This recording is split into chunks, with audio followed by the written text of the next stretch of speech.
Au terme de son séjour de travail à Pointe-Noire, le professeur Edith Delphine Emmanuel, ministre de l'Enseignement supérieur, de la Recherche scientifique et de l'Innovation technologique, a été accueilli chaleureusement par les populations de Tondomboma dans le Kwilu.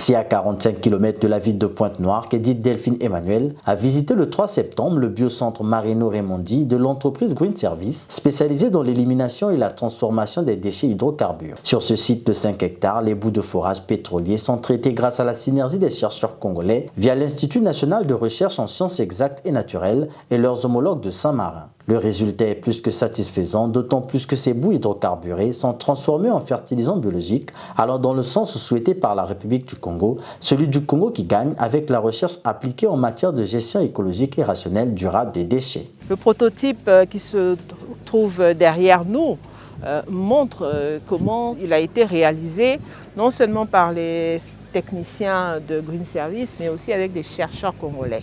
De ce point de vue, je peux dire que nous avons ici une image du Congo qui gagne.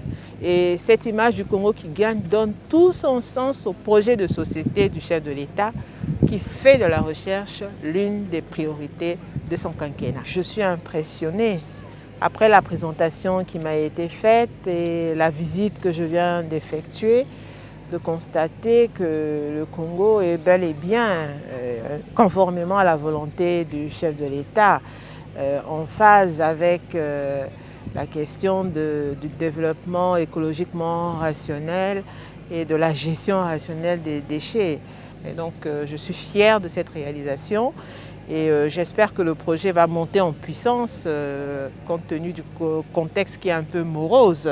Green Service, situé dans le village Tondomboma, dans le district de Tchambanzassi, ne fait pas que de la transformation. Grâce à ce centre, elle contribue aussi pleinement dans le social des riverains. Au-delà de l'aspect technique, scientifique lié à tel ou tel procédé mis en œuvre, j'apprécie l'impact de ce projet sur le milieu environnant et notamment l'ensemble de la population qui tire profit de ce projet parce qu'il s'agit pour elle d'avoir des emplois, de pouvoir bénéficier d'eau et d'autres avantages. Et cela montre véritablement la responsabilité sociétale qui est celle de cette institution. Ce centre, qui tourne au ralenti depuis le début de la crise sanitaire, devrait poursuivre sa réalisation, a renchéri la ministre en charge des questions de recherche scientifique.